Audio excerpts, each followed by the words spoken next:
অবশেষে নিজ বাড়িতে স্ত্রী বুবলির সঙ্গে খুনসুটিতে মেতে উঠেছেন ডালিউড সুপারস্টার শাকিব খান। তাই তার বিস্তারিত জানতে অবশ্যই ভিডিওটি না টেনে শুরু থেকে শেষ পর্যন্ত দেখে সঙ্গেই থাকুন। প্রিয় দর্শক, সকল জল্পনা কল্পনার অবসান ঘটিয়ে ডালিউড সুপারস্টার শাকিব খান এবং চিত্রনায়িকা শবনম ইয়াসমিন বুবলি মিলে গিয়ে একই সাথে একই ছাদের নিচে বসবাস করছেন। জানা গেছে, ডালিউড সুপারস্টার শাকিব খান তার মায়ের সিদ্ধান্তেই আবারও শবনম বুবলিকে স্ত্রী হিসেবে গ্রহণ করেছেন ডালিউড সুপারস্টার শাকিব খান। শুধু তাই নয়, স্ত্রী হিসেবে বুবলিকে উপযুক্ত মর্যাদাও দিয়েছেন।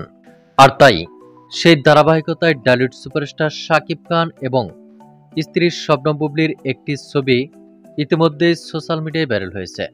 ছবিটি প্রকাশের সঙ্গে সঙ্গে নেট মাধ্যম সহ বিভিন্ন মাধ্যমে বেশ সাড়া ফেলেছে। ছবিটিতে শাকিব বুবলি দুজনকেই বেশ দূর দূরান্ত লোকেই দেখা যাচ্ছে। তবে ঘনিষ্ঠ এক সূত্রের মাধ্যম থেকে জানা যায়, আজ সকালে ঘুম থেকে উঠেই স্বামীর জন্য চা করে নিয়ে আসেন চিত্রনায়িকা শবনম বুবলি। আর সেই চাকে কেন্দ্র করে হাসি মুখে সামনাসামনি বসে খুনসুটিতে মেতে ওঠেন শাকিব বুবলি।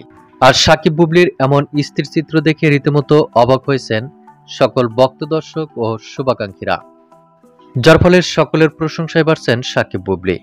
এবং অনেকেই মন্তব্য করেছেন, একই ছাদের নিচে একই সাথে চিত্রনায়ক শাকিব খানের সঙ্গে বসবাস করছেন চিত্রনায়িকা শবনম বুবলি। তো প্রিয় দর্শক, এ বিষয়ে আপনার কি মন্তব্য তা আপনার ধারণা মোতাবেক কমেন্ট করে জানিয়ে দিন নিচের কমেন্ট বক্সে।